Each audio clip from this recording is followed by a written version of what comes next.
Hi baby! So for today's video, nandito tayo ngayon sa San Antonio, Rojas City, Capiz. And syempre kasama natin ang Axor Helmets Philippines family. Papunta na tayo ngayon sa Air Superbikes para sa ating breakfast rides. Let's go! At ayun na nga babies, andito na tayo sa Air Superbikes. Ang dami ng riders na nandito and waiting na lang tayo sa take-off. So yung mga riders natin is nanggaling pa sa iba't ibang lugar. Before takeoff, ayan, picture-picture muna tayo with Boss Carl. So, I see Winona and syempre si City Hunter and yung iba pang mga riders natin. First stop natin, nandito tayo ngayon sa The Sacred Heart of Jesus, Pueblo de Panay, Rojas City, Capiz. And ayan yung mga riders na nakasama natin. And ayan ako, syempre pakit lang.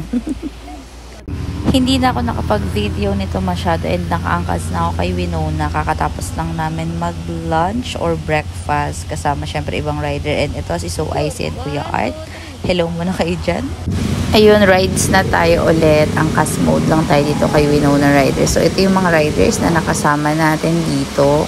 And ayan sila kuya naka-KTM. Sila yung nagbabantay sa akin kanina. So babies, kanina naka-Aerox ako papunta. And nung pabalik na, pinagamit ko na kay Kuya City Hunter yung motor and umakas na lang ako kay Winona Rider. And ayan, kita nyo naman ang saya-saya kong maging OBR sa likod ni Winona.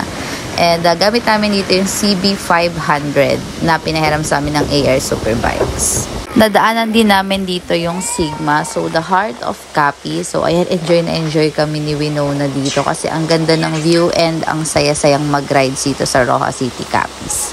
Nasa likod naman namin, ayan sila So Icy and Kuya Art. So sabi namin mag-video kami pero wala nag-overtake sila. And tawang-tawa kami ni Winona dito. Pero ayun lang, sobrang nag-enjoy pa din kami kahit na inunahan kami. In-overtaken kami nila So Icy. Pinapakitaan tayo ng mga maangas na driving skills ni Winona Rider dito. So ang ginagamit naming motor, again, CB500. And ayan, so tatayo pa yan si Winona. And natawa na ako kasi nga malalaglag yung tubig sa likod namin. Tapos ang bilis pa niya magpatakbo. Pero okay lang kasi sobrang safe umangkas kay Winona. Wala akong masabi sa driving skills niya.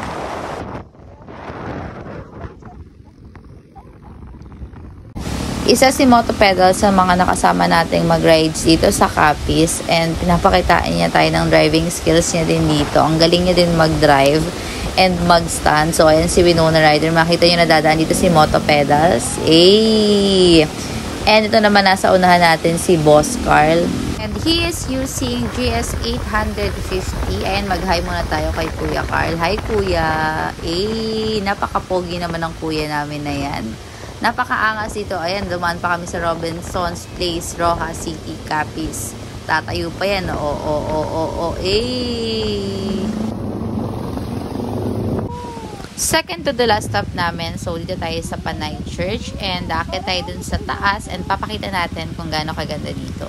Bago tayo makakit dito, meron tayong 63 steps and ayan, ipapakita natin kung gaano kaganda yung Capiz sa taas ng Panay Church and one of the largest bell daw to dito sa Pilipinas. Baka ano ibig sabihin? Last stop naman natin is the ruins of Alcatraz. So ayun, thank you so much for watching, babies!